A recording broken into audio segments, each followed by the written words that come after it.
Hello everyone, this is Defense Politics Asia summary for the day of 731 for the 14th of February. And the first thing I want to cover is actually the bombardment at Selydove. So what happened is that I forgot to report this in yesterday's SITREP, and there is initial claims. The very initial claims was that this is a training ground. It was hit. Hundreds of Ukrainian soldiers were killed. That is most likely fake news, and which is also why I don't jump on breaking news, because if I report breaking news, then I will have a lot of mistakes. And so according to a geolocation a video from the scene, it's basically a garage that was hit. There's allegedly some vehicles that was destroyed. So this garage is actually a garage of a city hospital of Selydove, the Selydove hospital, and there was allegedly wounded serviceman that was killed or injured or something like this. So yeah, it wasn't much. You can't really tell much. So it's just a lot of misinformation, a lot of pointless hype from the pro-Russian side. So it is what it is. So there is a hospital. The hospital is here. So yeah, it is what it is. So there is a front, but no, the first initial thought is that when the news first came out, what happens is that they say Selydove, I saw the mapping where they put the location, is so near to the front line. We are talking about like 20 odd kilometers from the front line. No training center is going to be so close to the front line, because this is basically within artillery range. You're not going to have a training center for newbies or mobics or whatever within 20 kilometers range or even 30 kilometers range of the front line. That is just asking for artillery strikes. So it is impossible. It's within drone range, within a surveillance drone range. Russian forces can send drones out, discover all these training grounds, and they would have called in artillery strike, missile strike, air strike. So it's impossible to be a training center, and I know this right at the very beginning when the news broke out. But the thing is, I don't know what it is. There's no point doing a video just to say it's definitely not a training center. So I didn't do anything about it. Yesterday's SITREP, I forgot to talk about this. So no, now I'm just gonna tell you this. And another big news was the sinking of the landing ship tank, and there is further information came out right after I posted the SITREP, already actually right after I finished recording. So what happens is that the identity of the landing ship tank was confirmed. It's Caesar Konikov, and this attack was, according to Ryba, was not the only attack that was happening right at the same time. While the surface suicide drones was on the attack, and there is also aerial drones that was flying across around Crimea, and the Russians took off fighter jets to intercept. So Sukhoi 30 SMs shot down basically almost all of the drones. The surface drones, however, was very successful. According to the information from Ryba, I think 4 hits on the ship. Let me find, is it here? So the ship is confirmed sunk. According to this information, 2 naval drones was actually sunk. So the is a swarm attack again. This is similar as the previous sinking of the Russian Navy ship. It was a swarm attack. This time around, this landing ship tank was swamped by multiple surface drones. 2 were actually destroyed, but they probably just don't have enough machine guns to shoot down or to shoot all these surface drones. 4 surface drones actually hit the target and sunk the entire landing ship tank. So this is actually a very good trade-off for the Ukrainians. And I'm gonna talk more about this for sure, but just to put a caveat, there is meaning to doing all these things, because the more landing ship tanks you destroy in the Black Sea, the more the Ukrainians can stop to worry about a potential amphibious landing assault on Odessa or Mykolaiv or Kherson, because if there's no more landing ship tanks, then the Russians will have trouble doing any amphibious landing.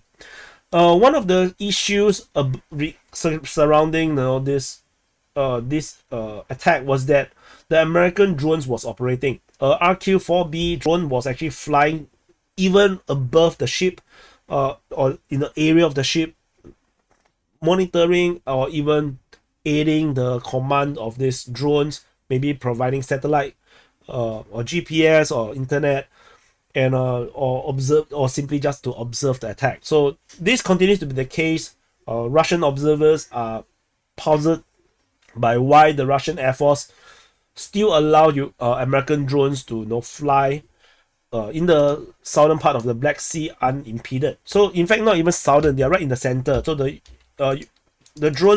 American drones just fly and circle around the center of the Black Sea, and when the operation is over, they flow out.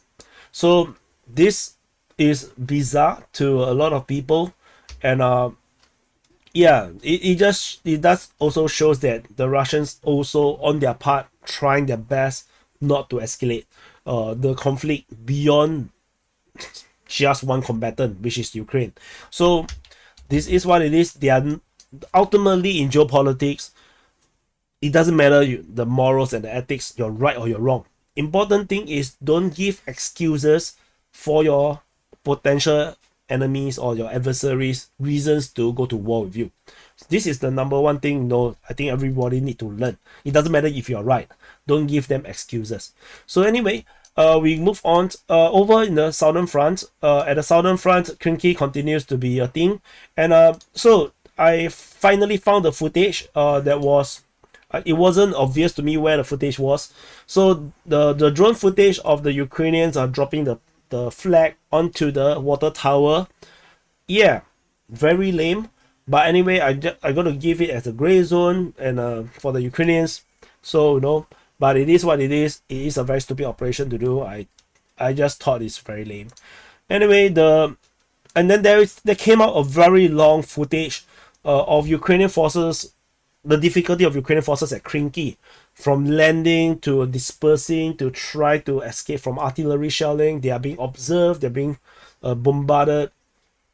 Rubber boats have to run away and whatnot. Very long video. Do check it out at the DPA archive. You can actually find the link in the mapping if you have access to this map.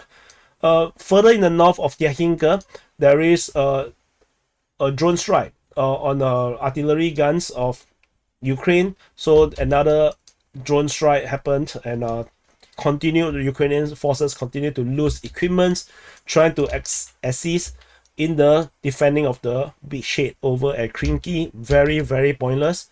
And another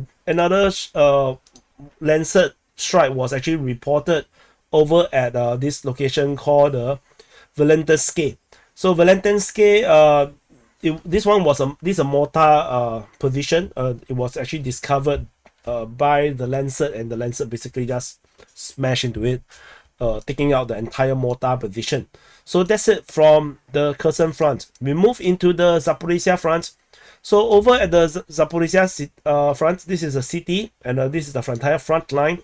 Over at the Kharkiv sector, Russian forces continue their offensive, if you want to call it, in this area here.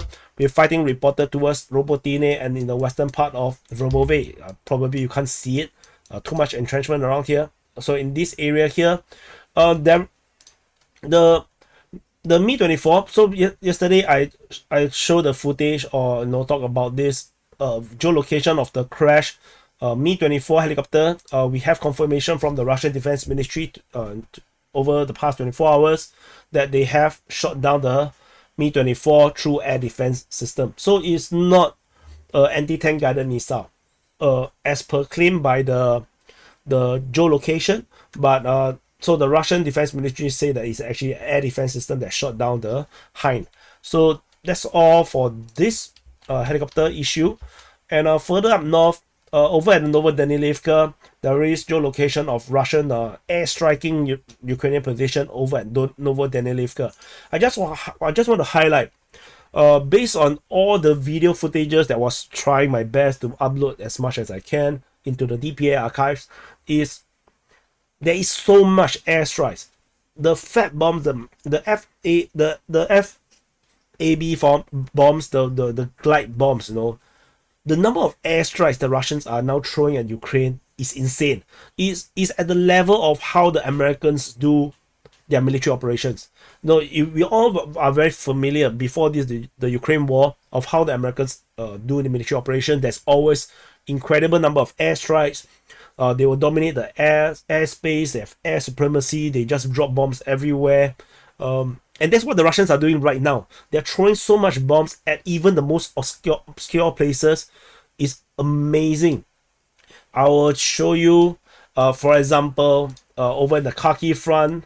But this is not, this is artillery strike. But anyway, yeah, it's just everywhere. You will see, you will see.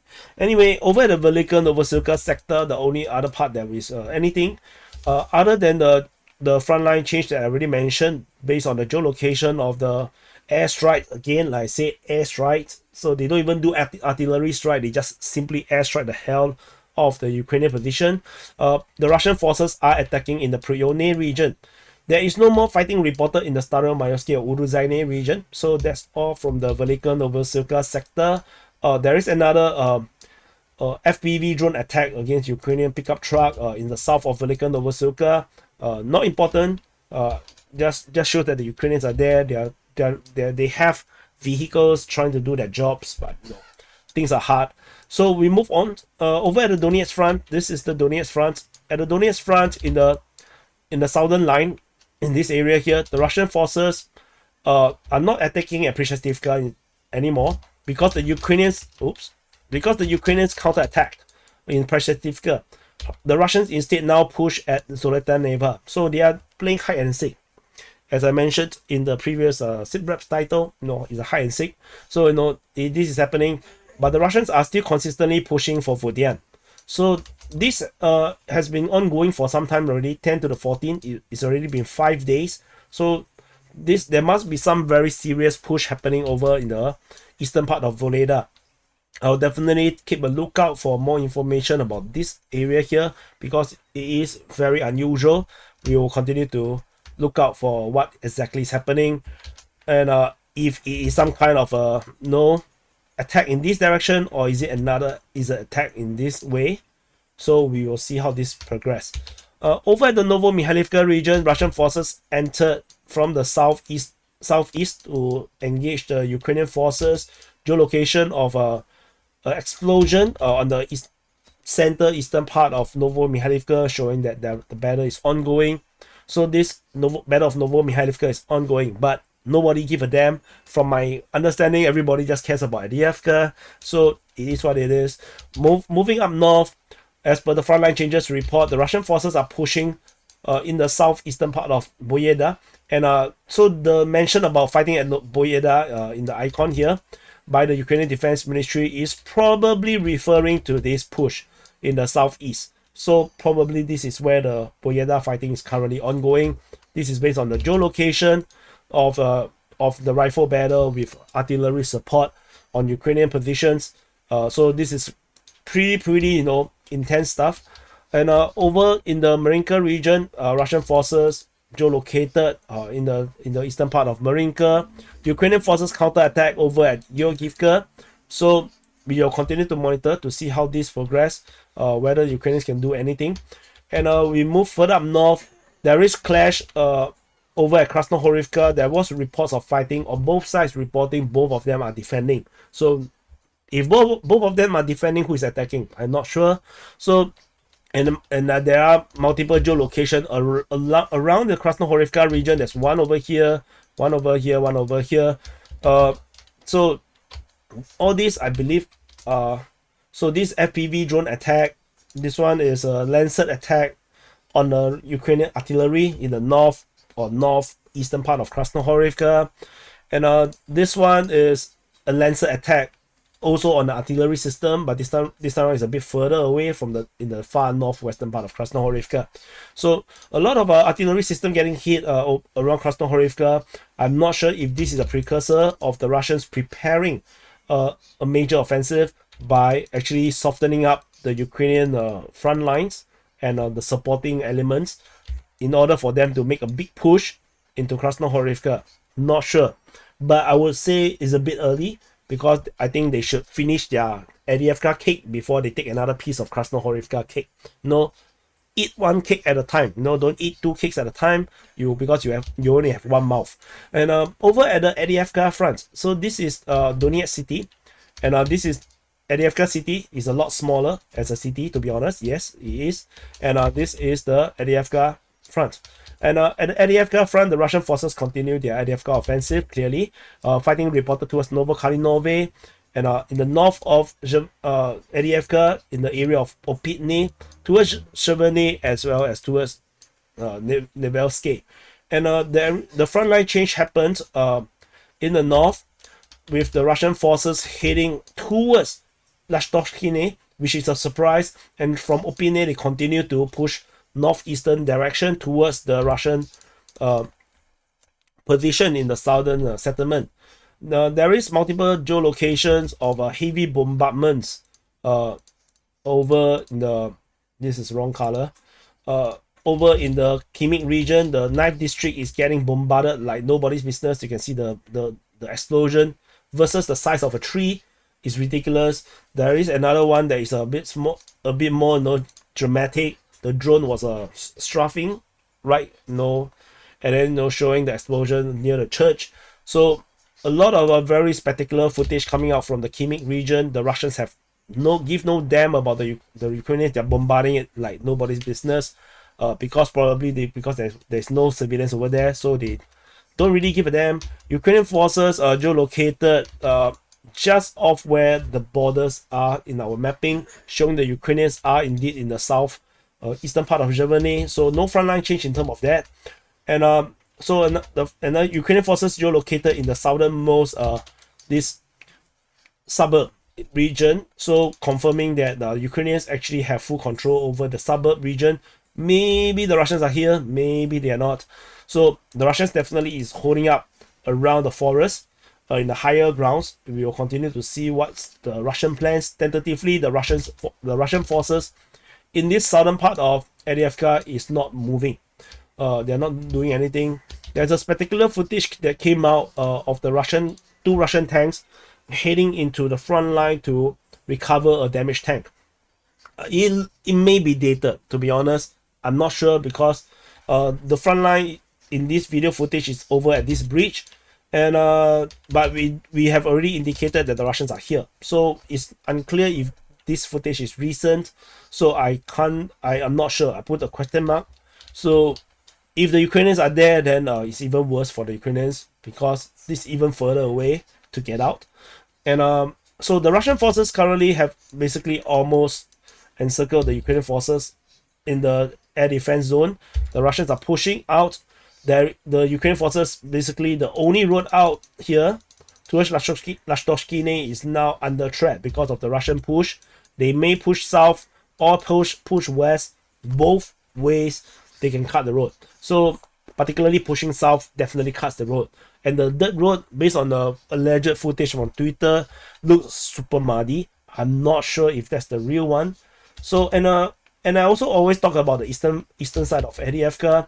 There is geolocation of heavy bombardments over at this high ground. This hill that I was talking about in quite a number of videos ago is under heavy bombardment. So the Russians are definitely preparing the ground for a main push into this northeastern part of Avdiivka. So we will definitely keep a lookout. The Russians are not moving yet. They are focusing over in the battle in this northwestern part first. So that's all from the Avdiivka front. There is interesting footage of the Avenger fighting with a Russian drone. It basically fired a missile, several missiles at the drone. It both missed. You can see the air, it just missed the drone. So it just shows modern air defense systems just can't deal with drones. They are just not designed for drones. They are designed to hit much bigger targets like a helicopter. So it is a big problem, and we will continue to monitor and see how the progress. The Avenger is useless, so Disney's fault. It's all Disney's fault. And we go into the New York Front. This is New York City. At the New York Front, the same information continues with Ukrainian forces attacking the Sumy and Pivdene region, the Russian attacking at the New York region.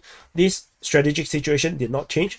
We will continue to monitor. There's no information, no geolocations, no video coming out from this area here. Nobody knows what's happening. We move on into the Bakhmut Front. So this is the Bakhmut Front, and in the southern flank of the Bakhmut Front, the Russian forces are attacking in the Klishchievka, Andriivka, and the Kodyomivka region. Ukrainian forces are counter-attacking over at Klishchievka. So this is the strategic situation. Very normal. Nothing changes, for months already. And now we move into the northern flank. The Russian forces are attacking in the Bodanivka region, most probably towards Chasiv in this direction. They're attacking the western part of Kromove and attacking in the eastern part of Ivanivsky. Geolocation of Russian forces showing that the Russian mapping is correct. So that's interesting because Russian mapping tends to be less correct than the Ukrainian ones, but this one is verified. And we have Russian airstrike. I mentioned a lot of airstrikes. Russian is airstriking the most eastern part of Chasiv, and they are also hitting some vehicles that were spotted by drones by artillery.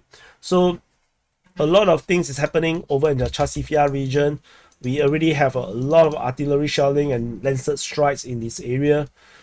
This is definitely a Ukrainian stronghold from Kreminna to Chasiv. These are very, very strong positions for the Ukrainians, and the Russians are trying to soften up the Ukrainian defense in this area here before they can move forward.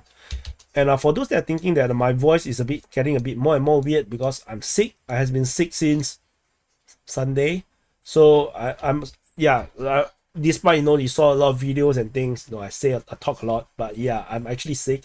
And today and yesterday is a bit more obvious. My voice is a bit more lousy. So another air defense system was engaging another Russian drone. This time around, this one is a Strela 10, and the Strela 10 tried to hit the drone. It missed, and then it attracted a Lancet into its position. This drone is this surface air missile system is sitting beside a house, which is a pretty decent position, but the Lancet is just way too accurate, and it can basically find an angle to hit you despite you already have a wall guarding one side of your vehicle. So it is what it is. Modern warfare sucks. I mean, I'm not talking about the Call of Duty. Over at the Siversk Front, I don't play Modern Warfare. Yeah, I'm a Battlefield kind of guy. Yeah, so or Battle Beats. Nowadays I play Battle Beats.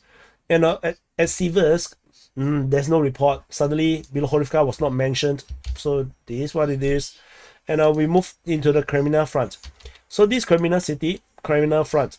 At the Kreminna Front, Russian forces is attacking Kherny, but the Ukrainian forces are attacking at Kherny, Toske, and Dibrova.